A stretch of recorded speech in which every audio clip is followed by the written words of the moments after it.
అమ్మయ్యా, ఆ గిల్ట్ నగలు మన దగ్గర లేవు కాబట్టి వాటి గురించి టెన్షన్ అడగండి తప్పిపోయింది. అవి నీ నగలు కదా. మరి నా నగల గురించి నీకెందుకు అంత ఇంట్రెస్ట్? నాది చెప్పుకోలేని బాధ సార్.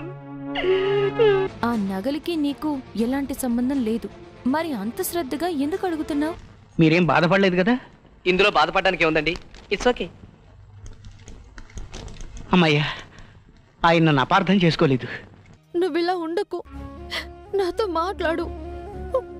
అత్తయ్య మావేలతో సహా నాతో ఎవరు మాట్లాడట్లేదు. పెళ్ళానికి 10 రూపాయలు పెట్టి మల్లెపూలు కొన్నవాడే నిజమైన భర్త అని చెప్తావు కదా, అందుకు. నువ్వు నీ తప్పును ఒప్పుకోవట్లేదు. ఇంకా ఇంకా అబద్ధాలతో నన్ను మభ్య పెట్టాలని చూస్తున్నావు. అందుకే భరించలేనంత బాధగా ఉంది. ఇది తాయితు మహిమా.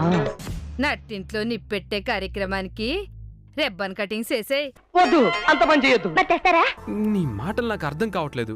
నా మాటలు నీకు అర్థం కావాలంటే ఫస్ట్ నా మనసు నీకు అర్థం కావాలి. ఇదేమిటి బకెట్ రోజు బెడ్ కాఫీ ఇచ్చేదాని ఇవాళ బట్టల బకెట్ ఇచ్చావేంటి? అడుగుతుంటే సమాధానం చెప్పేవేంటి? బ్యాగ్ లో బట్టలు ఎందుకు పెడుతున్నావు? నేను మా పుట్టింటికి వెళ్ళిపోతున్నాను. ఇలాంటి ఎక్స్పెరిమెంట్లు ఆమె చేయొద్దు. కర్మ, ఈ ఊబిలోంచి ఎప్పుడు బయటపడతారో ఏంటో. అమ్మో.